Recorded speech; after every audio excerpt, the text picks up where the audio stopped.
Good morning, students. Chapter number 2, first flight textbook से A Long Walk to Freedom, Nelson Mandela. Continue करते हैं उसको. A few moments later, we all lifted our eyes in awe as a spectacular array of South Africa jets, helicopters, and troops carriers roared in perfect formation over the Union buildings. कुछ ही क्षण बाद जब हमने अपनी आंखें ऊपर उठाई तो हमने देखा कि साउथ अफ्रीका के जो जेट से, हेलीकॉप्टर से और ट्रूप कैरियर्स कहा जाता है, सैनिकों को ले जाने वाले जो विमान होते हैं उन्हें ट्रूप कैरियर्स कहा जाता है, वो जोर से आवाज़ करते हुए बिल्कुल परफेक्ट फॉर्मेशन में एक श्रेष्ठ संरचना में यूनियन बिल्डिंग के ऊपर से गुजरे. It was not only a display of pinpoint precision and military force, but a demonstration of military's loyalty to democracy, to a new government that had been freely and fairly elected.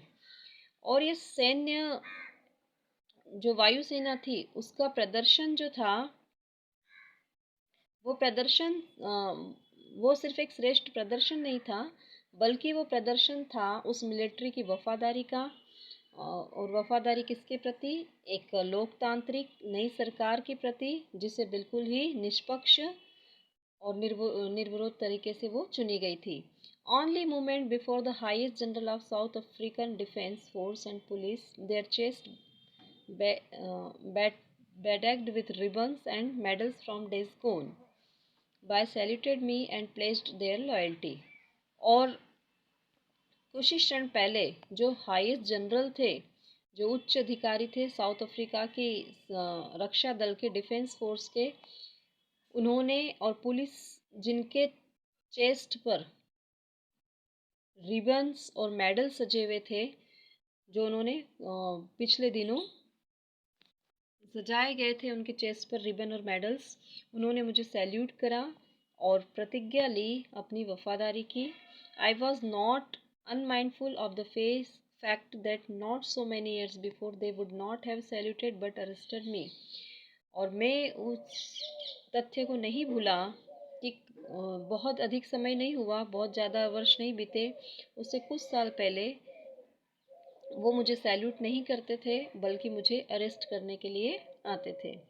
Finally, a chevron of Impala jets left a smoke trail of the black, red, green, blue and gold of the new South African flag. और आखिरकार जो jet विमान थे उन्होंने chevron, Impala jet ने जो है chevron कहते हैं वी शेप में धुआं छोड़ते हुए आकृति बनाना, तो आखिरकार इम्पाला जेट ने वी शेप में धुएं से आकृति छोड़ते हुए, धुएं की आकृति बनाते हुए, लाल, हरा, नीला और गोल्ड कलर का जो है साउथ अफ्रीकन जो न्यू फ्लैग था उसका आकार धुएं से बनाया. The day was symbolized for me by the playing of our two national anthems and the vision of white singing Nkosi Sikelel Africa and black singing Die Stem, the old anthem of the Republic. Although they neither groups knew the lyrics of the anthem they once despised, they would soon know the words by heart.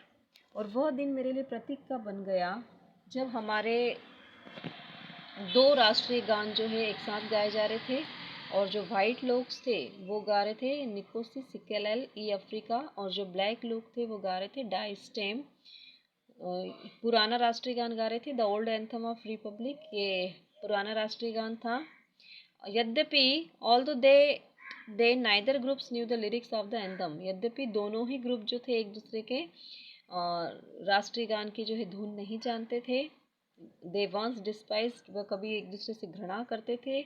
They would soon know the words by heart, किंतु विश्वास था कि वे जल्दी ही एक दूसरे के राष्ट्रीय गान के शब्दों का महत्व समझेंगे और उसे अपने मन में उतार लेंगे.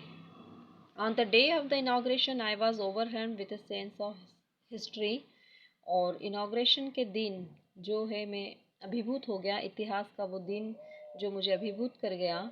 In the first decade of 20th century, a few years after the bitter Anglo-Boer War and before my own birth, the white-skinned people of South Africa patched up their differences and erected a system of racial dominations against the dark skinned people of their own land. और inauguration का वो दिन मुझे अभिभूत कर गया. In the first decade of the 20th century, 20वीं शताब्दी का जो पहला दशक था, a few year after the bitter Anglo Boer war, जो एंग्लो बोर वार हुआ था, अंग्रेजों का जो युद्ध हुआ था मेरे जन्म के, a few years after the Anglo Boer war के युद्ध के कुछ साल बाद, and before my own birth, और मेरे जन्म से पहले, the white skin people of South Africa passed up their differences. South Africa जो गोरी चमड़ी के लोग थे, उन्होंने अपने सारे मतभेद भुला दिए थे. And erected system of racial domination against the dark skin people of their own land. और उन्होंने अपने सारे मतभेद भुलाते हुए, गोरे लोगों ने अपने सारे मतभेद भुलाते हुए एक जातिगत शोषण, रेशियल डोमिनेशन, मतलब जाति के आधार पर शोषण के जो समाज की स्थापना करी. और वो शोषण किसका था? डार्क स्किन पीपल का, ऑफ देयर ओन लैंड, अपनी खुद की ही धरती पर. कहने का आशय ये कि एंग्लो बोर वार के कुछ साल बाद और मेरे जन्म से कुछ साल पहले साउथ अफ्रीका के जो गोरे अंग्रेज लोग थे, उन्होंने अपने सारे मतभेद भुला दिए और वो एक हो गए, और उन्होंने शोषण की पद्धति अपनाई, एक ऐसे समाज की रचना की कि वो शोषण कर सके जातिगत आधार पर, रंग के आधार पर. और वो शोषण और किसका था? काले लोगों का, अपनी खुद की ही धरती पर. साउथ अफ्रीका की धरती पर ही दो वर्ग बन गए, एक काले लोग और एक गोरे लोग. The structure they created formed the basis of one of the harshest, most inhuman society the world has ever known. और जो रचना उन्होंने की थी, जिस समाज की रचना उन्होंने की थी, जो ढांचा तैयार किया था जातिगत आधार पर, वो बहुत ही अमानवीय था, कठोर था.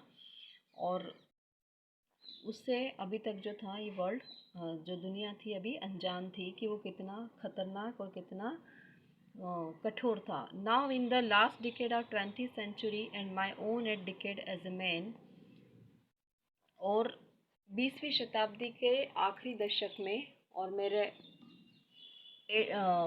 मेरा एट डिकेड यानी 80 साल की उम्र में, as a man, that system had been overturned forever and replaced by one that recognized the right and freedom of all people.